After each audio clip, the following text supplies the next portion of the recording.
So welcome to this evening's class for Yin. We're going to start with a little bit of nasal breathing. So you could sit on a bolster, block, cushions, combinations, whatever you need. Make yourself comfortable. You don't have to sit cross-legged if you want to sit straddled over a bolster. That's perfectly okay. We're going to be sitting here for about 6-7 minutes. Props wise, I've got a bolster, got a strap. I've got 2 bricks, but I'm only going to use one, and a block. So we're going to sit up nice and high. If you're able to bring heel to heel, your shins will naturally come closer to the ground, and it gives you a bigger base to have as a foundation to sit up nice and tall from. But if you are sitting cross-legged, your knees will be high. Just try to allow the roundness of your back to disappear by just drawing your chest up a little bit. You might have to wriggle around a little bit to get to sort of a nice, comfortable place. The other thing that can happen when we're doing nasal breathing for a long period of time, holding one hand up, is that your shoulder gets tired and gets a bit stiff and burny. So the nice thing you can do is bring your left hand underneath your elbow and make a little bit of a stealth to help support and balance across the 2 shoulders. I'm going to bring the index finger, middle finger of my right hand to the forehead and use my right thumb to close off the right nostril. Simply going to breathe in and out through the left with my eyes closed and slow my breath down. Let my heart slow settle a little as well.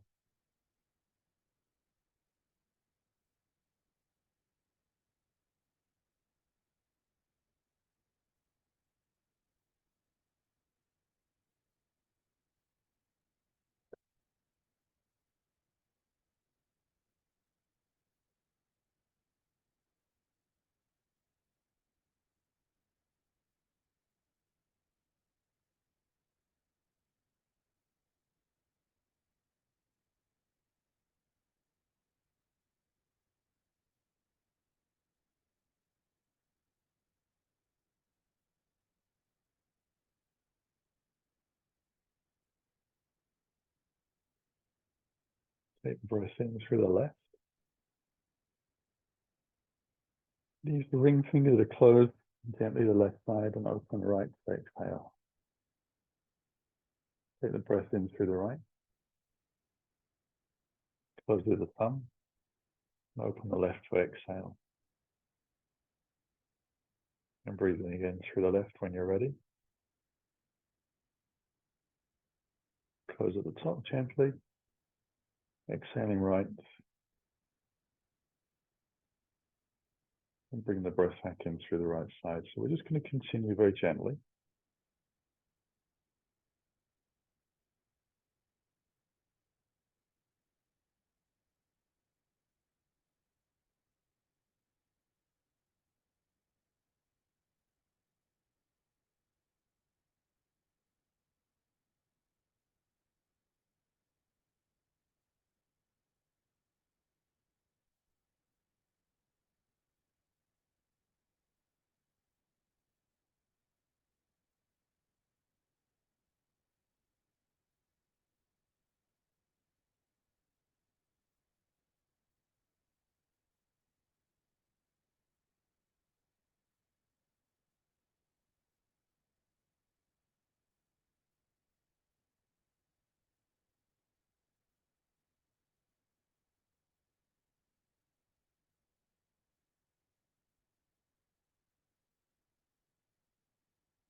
And slowly release, letting the hands come down.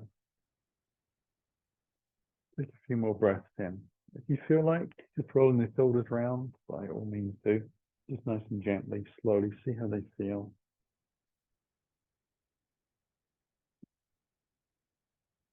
And then when you're ready, we're going to come down into child's pose. So if you wanted to, you could lie over the top of the bolster, just straddling that, if that is where you need to be. I'm personally going to take my knees relatively close together and sit back onto my heels. Now I'm able to sit actually onto my heels fairly comfortably, but if that's not good on your knees, then you can put a bolster or the block underneath the back of your bottom between your heels and allow yourself to just change the angle a little bit. The ankles are very sore, being stretched, and you might need to roll up a blanket and place it underneath your ankle bones to just change the angle again. So we give a little release to the tendons. I'm going to gradually let the crown of the head come to the floor, and I enjoy taking my hands towards my toes. Now that's not for everybody. Obviously, if you're unable to get your head to the floor to support yourself, then taking your hands back would be tricky. You might want to actually just rest your head against your hand, or some people might like to leave their arms out in front, stretched out. Slow, easy breath. With the knees slightly more together, the diaphragm is restricted a little bit, so as I breathe in and out, I can feel my diaphragm move. And it gives a gentle stretch into the discs of the lower back particularly. Also, you become more aware of the rib cage in the back, underneath my shoulders, stretching out with my breath. I try and let the shoulders hang and soften and relax.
And we'll let ourselves lift up from there slowly. Move into butterfly pose. So I'm going to take my flat block, place that underneath my bottom, back gently, just stretch the legs out after child's pose a little bit, just to give them a bit of a release. And then I'm going to bring the feet together. That's going to lift up onto the sitting bone, so a little bit more onto the front edge rather than rolling back. Bring the hands onto the ankles, take a breath, and then allow myself to roll gently down. So around the spine, falling easily down. Now, some people like to have their arms on the inside of the legs. Some people like to take them outside, as I would call that. Some people actually like to put their hands underneath their legs, so their forearms and their elbows are to the ground, but obviously that's, if that's accessible to you, gives you a nice stretch. We're just basically letting the groins open and getting a little bit of a stretch into more of a disc in the spine. Letting the head drop, and just again, noticing that the breath is a little restricted. So breathing more into the back of the shoulders, middle back area.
Now again, we'll slowly lift out of that using the hands.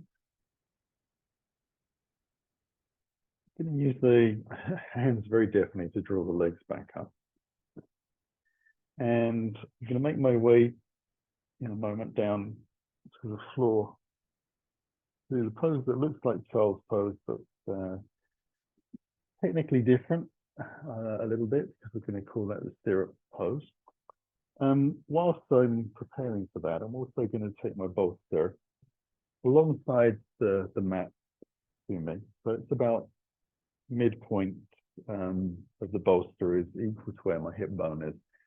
Because when we move from this pose that we're going to do next, we'll take the straps and the bolster for the next portion of the class. We're going to roll down gently and get a nice flat back. So you need to generally wriggle out the spine a little bit to get it very flat to the floor.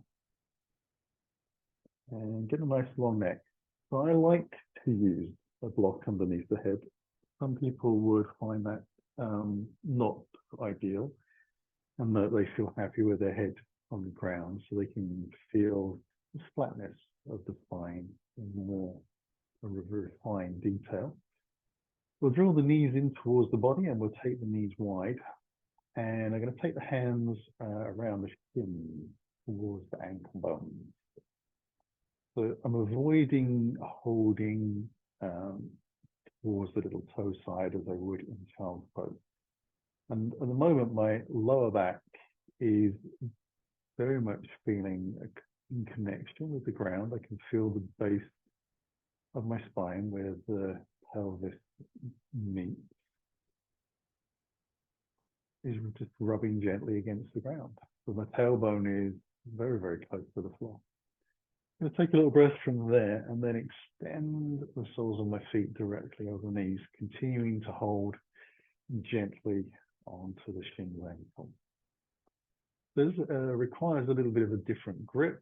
Some might find that this is a more challenging grip than just holding onto the side edge of the toes, the side of the foot. We kind of relax the shoulders and just using the weight of the legs and in combination with your arms to draw the legs towards the ground. So we're trying to relax, get that little bit more range into the hip flexors. It's quite a subtle, complicated stretch. Obviously the hamstrings and the glutes. Then we've got the physical aspect of the hip joint itself, of finding enough openness to move into. And then we've got the hip flexors as well, which can sort of bind up a little bit. They happen to be particularly tight, it can actually restrict a little bit. So not as you might necessarily initially think, being restricted by hamstrings.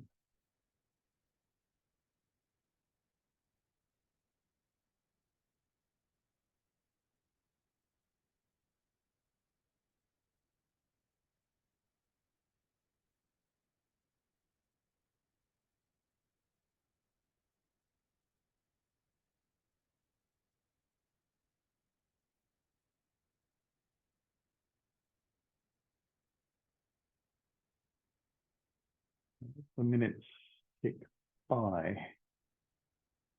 the sensory overload to the nervous system goes through cycles of quietening down. The muscles and tendons and ligaments relaxed a little bit,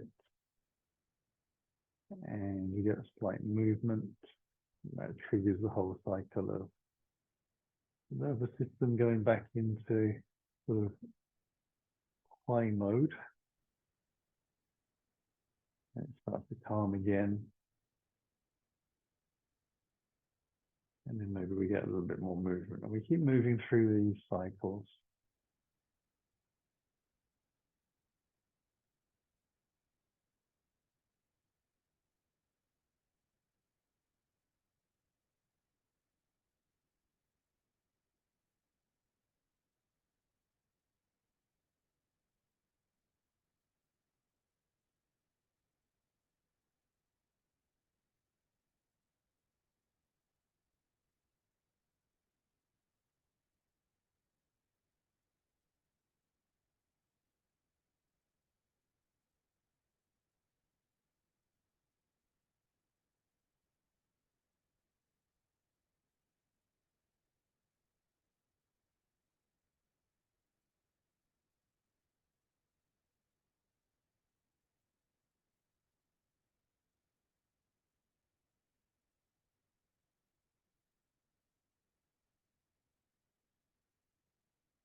And we can let the feet come gently down. We're going to bring the heels in towards the buttocks again. Take a moment to relax, let the body settle. Release one foot at a time to the floor, close to your bottom. So a nice gentle movement, keeping it very safe and stable through that lower back area. I'm going to keep the knees high, and I'm going to take my strap around my left foot. I'm going to try and bridge across the big toe, little toe junction. I'm going to wrap my bathrobe belt, which is working as my yoga strap this evening, around the fist. So left leg and left arm pointing to the sky. And then with the bolster very close to the side of the hip, we use that as a sort of a natural support and braking mechanism for the leg. Gonna let it sink out to the side slowly. But unrushed, trying to keep the pelvis square to the floor so the leg can hang out. So for some of us, letting the leg go even 45 degrees or less is going to be enough for us to actually feel stretch happening in the groin area. There's slightly different places for different people. We're able to allow ourselves to breathe and relax the muscles. So we want to be able to feel something's happening, but at the same time, we want it to be able to relax. So if you take the leg down too far, you overcook it a little bit, you'll be struggling to let that relaxation response happen. Now, you might choose to imagine what your leg muscles and your hip muscles look like and imagine them getting softer. You might just have a very good stern word with yourself about letting your leg relax. Maybe you just don't have to think about anything at all. And you just breathe and let it be.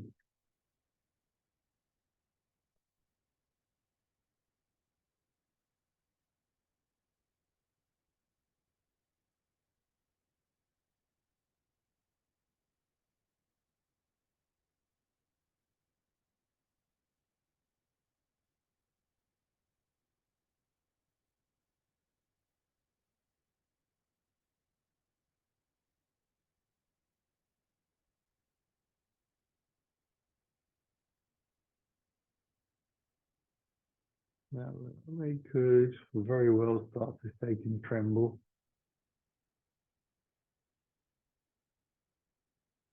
Muscles move into unknown territory.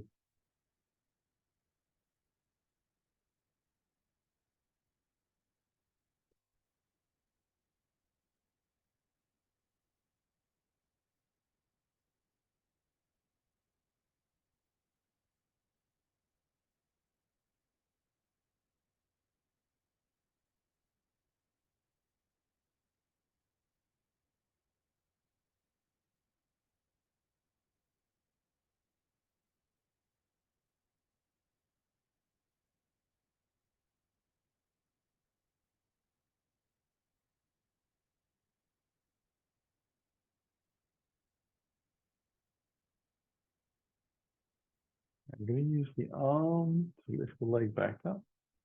I'm going to use a little bit of leg muscle as well, but mostly bring it slowly up with the arm. And then I'm going to let that foot come back down to the floor, nice and gently.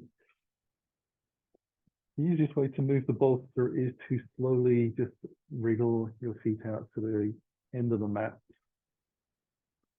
gently, so there's no sudden movement to the spine or the hip flexors on the release. And we'll just simply roll the bolster over through the other hip. And then I can carefully slide the legs back in again, drawing the heels along the floor. Maybe a benefit of having the socks on still, nice and slippery. And I'm going to take the right leg in, take the strap around again. Bind around the fist, lengthen the leg out so it's as straight as comfortably can be. And begin to let the leg move out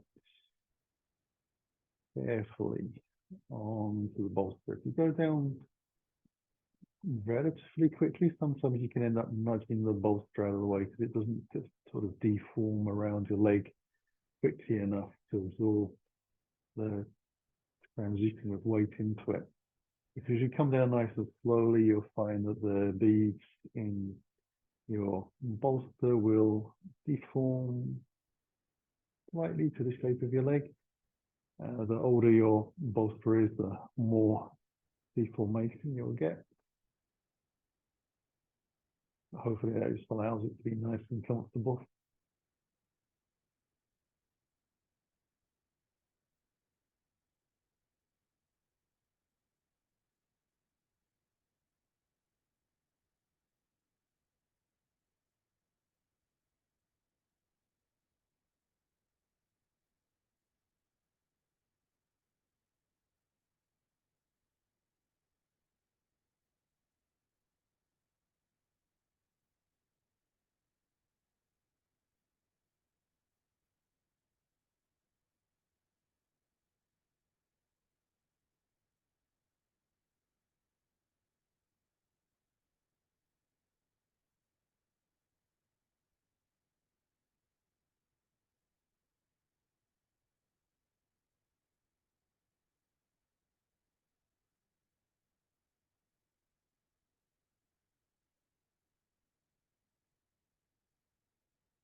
We'll start to bring the leg back up again using the arm.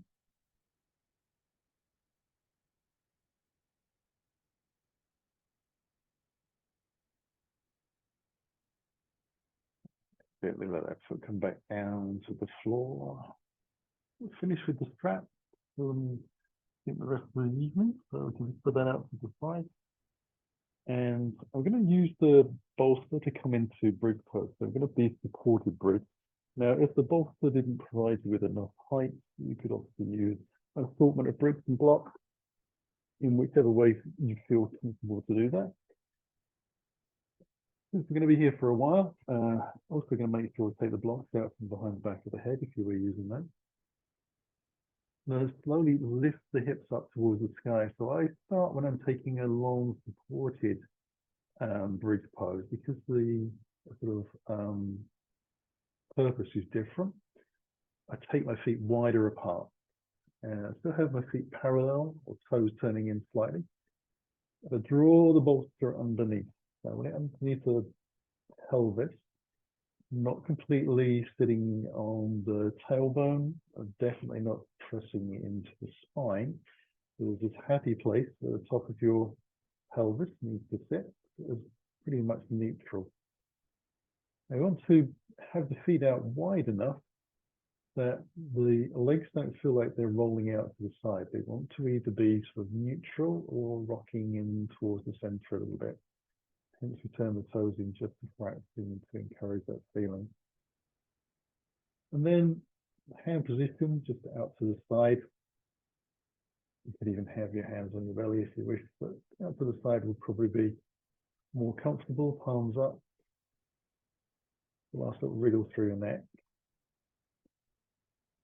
And now we're safely in position, we'll start to do the actual work side, which is to try and find some confidence in our own spine that we can relax the muscles completely in the back and across the chest and down the belly and through the pelvis and into the legs and the arms so that the body can get a sense of thinking with gravity.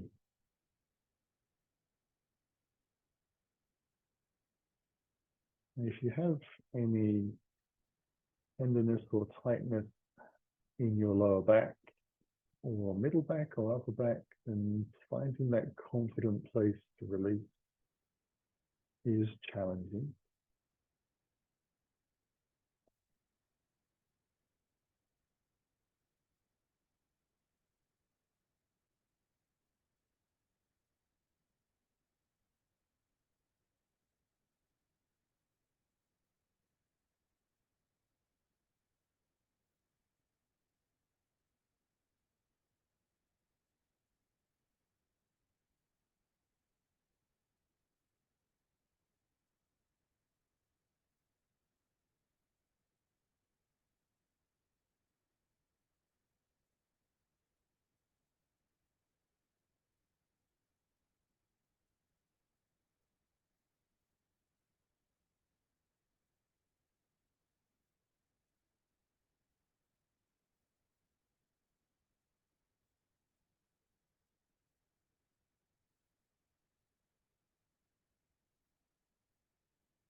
We'll move from here.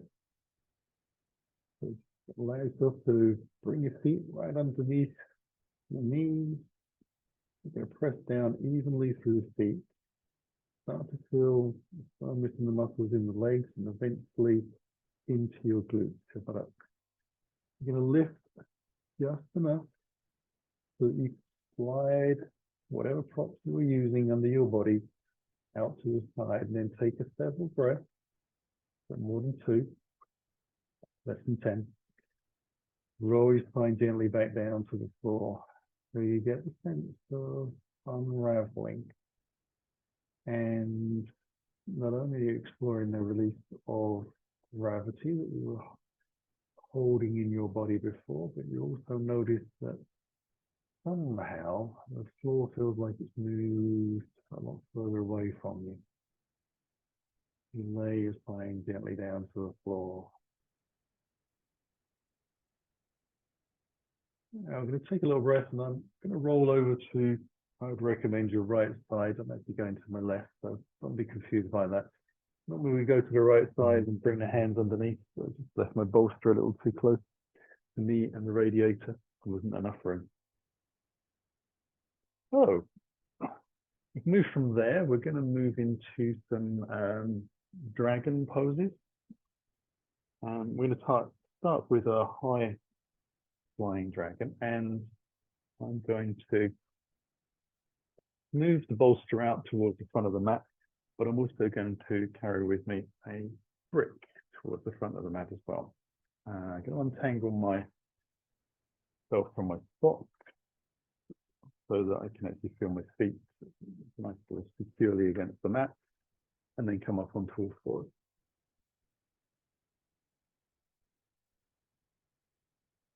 Now to come into the first pose, I'm just going to simply draw my right foot between my hands, so my toes and my fingers aligned, and I'm looking to have my knee directly above my ankle. And then I'm going to tuck the toes of the back foot to lift the knee and wiggle the foot away so the leg straightens out. I get that as far back as I can, and then let the knee come to the ground gently by itself. I'm tucking the toes. Now, some people actually like to move their foot maybe an inch further out to the side, but we try and keep the hands on the inside of the hands. I'm going to lift up onto the fingertips, take a breath, and bring the hands onto this front thigh and lift up. We're going to take a little breath from there, and then start to, on the exhale, let the hips drop down and forwards a little bit so the knee starts to travel towards the toes. Now, some people will be happy to spend a couple of minutes sitting here. Other people will wobble a lot from side to side. So if you're a bit of a wobbler, as I am this evening, I'm going to take the brick, allow myself to lean my body weight into this front leg so I get the deepest stretch into the back leg, but also have my hand on the brick to support me. So I get the best of both worlds. I'm able to use my body weight into the front leg, so I get deep stretch into my ankle. Coming gently, so looking after my knees, not overstretching. And just letting the rear legs soften to the ground. It sounds like a lovely idea and very easy to do, but is as much of a challenge as any of these poses are.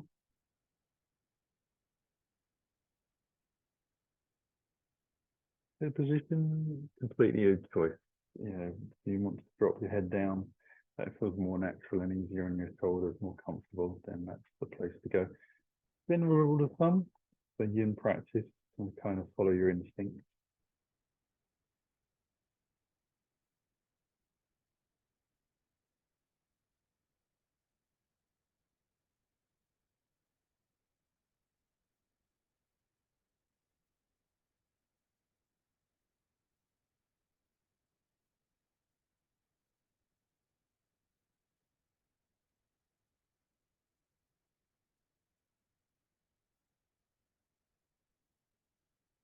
Now, cautious to not take the knee too far past the toes. I do appreciate that, depending on the size of your feet, that might be slightly different distance.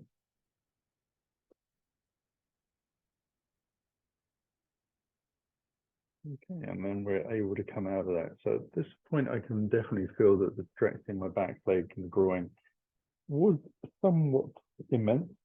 So I'm going to take it easy, moving back out. Just pushing back gently. You can bring your hands to the floor to lift your way out if that's more easy for you to achieve. Bring the leg back. We're still on all fours. And I need to move around backwards and forwards on the mat to kind of bring yourself back into a good position. And then I'm going to draw the other legs through. You can use your hand to move your foot forwards if you need to. Remember, you can wiggle the foot a little bit further out to the side if that feels comfortable for you. And then when you're ready, we're going to tuck the toes on the back foot, press out through the heel and wiggle the foot away so the leg eventually gets straight. And then ease the knee down to where it came from. Then move my brick across again because I know I'm going to use that. I come up onto that forearm, onto the front thigh. Take a breath, start to let myself sink forward very gracefully. For me, less than an inch. I'd be surprised if it was more than that. Never really measured it, but I'd guess sort of to that degree. And then once we're in position, we can start to relax into the pose.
And to move from there.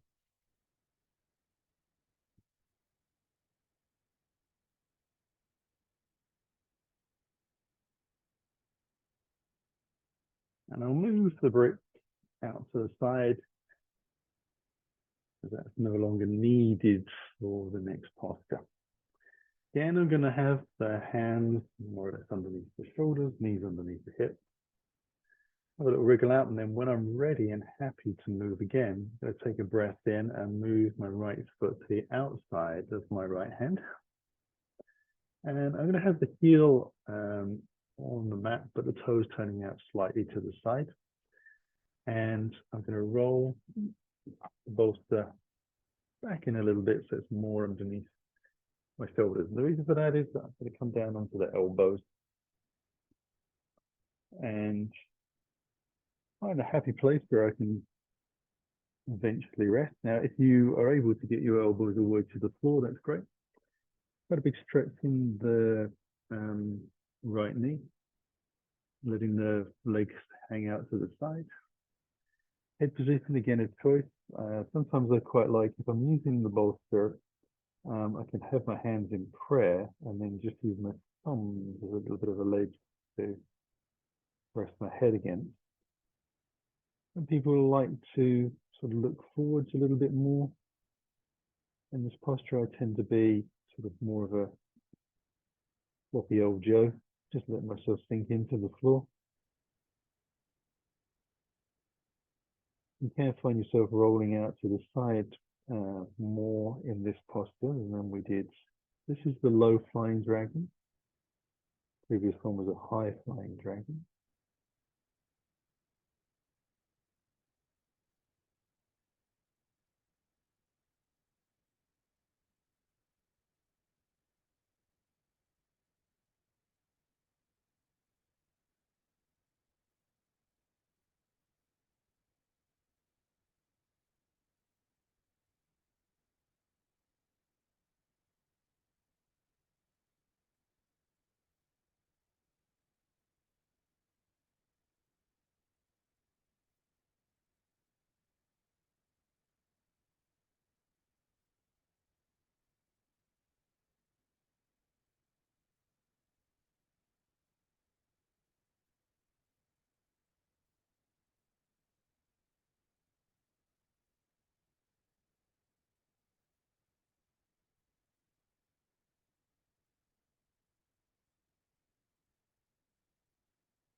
Roll this back up.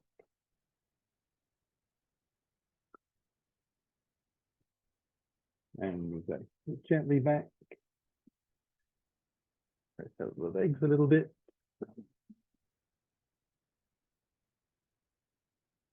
And then when you're ready, we're going to take the left foot to the outside. Heel on the mat just gives it that little bit of grip. I'll walk the opposite leg away a little bit.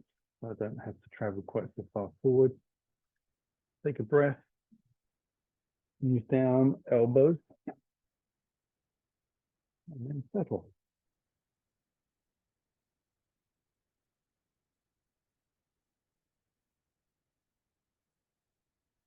I do find that you need to have the elbows reasonably well apart. So I'm using pretty much all of the bolster. If they're narrow, you tend to get that little wobble off to the side, the lean, and then it starts to work against you a little bit in the shoulders. I find that the wider base of the elbows, be it on the bolster or floor, just gives me a little bit more support so that I can sink downwards without sort of feeling like I'm impeding my shoulders.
Release from there.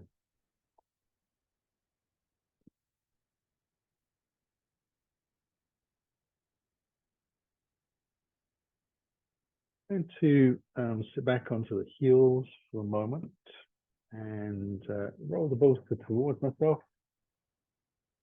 I'm going to use my props a little bit more. Somewhere behind me, there is a flat block on the floor. I need that towards the front of the mat, and I need a brick. The brick goes across ways, lower setting. Block goes on top, making a ramp at an angle, and then moving back a little bit, I'm going to take my bolster, zip side down, and place it against that ramp so that the bolster is not really hanging over the end um, of the ramp. I don't want it sort of falling off. I want it to be able to support me fully. I'm going to knead the end of my bolster a little bit so I get some movement into the roundness of my bolster and making it a little flatter for myself. And then I'm ready to put my socks back on. It's a bit chilly this evening.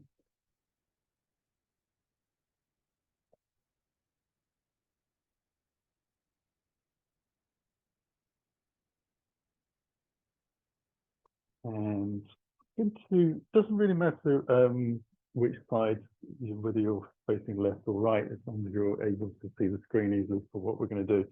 I'm going to have my tip about a hand's distance from the bolster. So if you spread your hand out from your little finger to your thumb, that big spread, that's the sort of distance that you want there. Not an absolute rule that works, but it's close enough. You might need to adjust in a moment. I'm going to lean towards the bolster. So my hip bone was centered to the center line of the bolster. And my leg that's closest to the bolster, I'm going to bend 90 degrees. So knee points out to the side edge, shin runs parallel to the mat, toes pointing out. I'm going to take the top leg and swing that out along the center line of the mat. So that takes a little bit of time to straighten that leg out. So you might need to work on that a little bit. And then I'm going to start to rotate my body in towards the bolster. And I'm going to try and let my ribs come down. So I'm not bringing my chest fully square to the ground. If you're able to rotate that far, then great. But otherwise, just sitting on the sort of side edge. And we lay down very gently. And as we get closer, we'll move the arms into a nice, comfortable position. And then the back leg, which still hasn't got the knee on the ground, I'm going to put a 90-degree bend there and see if I can let that knee drop down to the center line. The center line being quite key there. And then I'm just going to turn my head whichever way I want and let myself close my eyes and wriggle my shoulders into a comfortable place. And then we're going to sit here and just rest. So a nice rotation. The final Shavasana for us this evening. I'm going to take this to both sides, so we'll be moving eventually.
I'm going to bring the hands back underneath. On the exhale, press down gently to lift up. And move my legs carefully.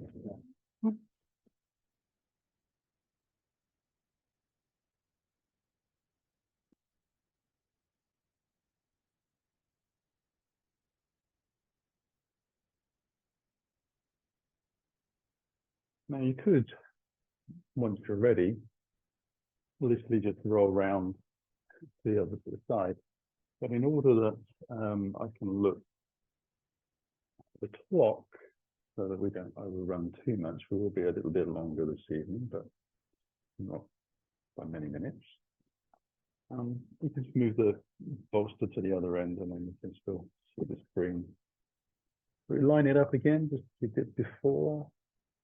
If we're going to play the second side, give it a little press down, hands distance, remember spread fingers, line the hip bone to the center, legs out in front. Lean in, bend the bottom leg 90 degrees. So 5 points directly out to the side. Begin to turn the chest in towards the bolster. You come down slowly because it's actually quite a big stretch on the spine. We're putting the top leg out down the center line. You can have a little looky. And then we can bend the knee. But as you bend your knee, you want to be careful that that thigh doesn't pop forwards. You want to try and keep it center line running down. So your thigh and the center line are together.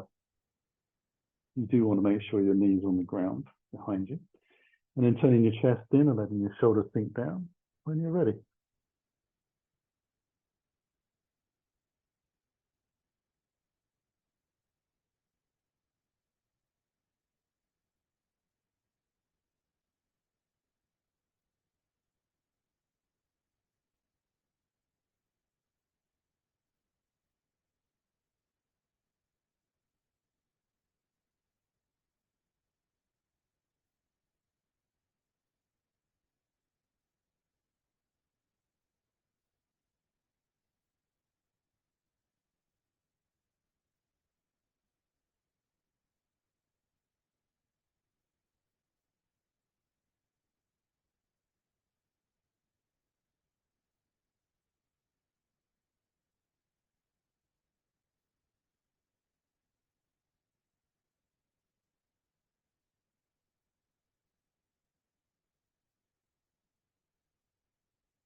Now we're ready to bring the hands underneath, press away slowly. It's going to come up nice and gently, so we're conscious and careful of the spine. We're not moving it too quickly. It's been a big rotation. So, been working very deeply into your nervous system. We take advantage of that fact by moving slowly.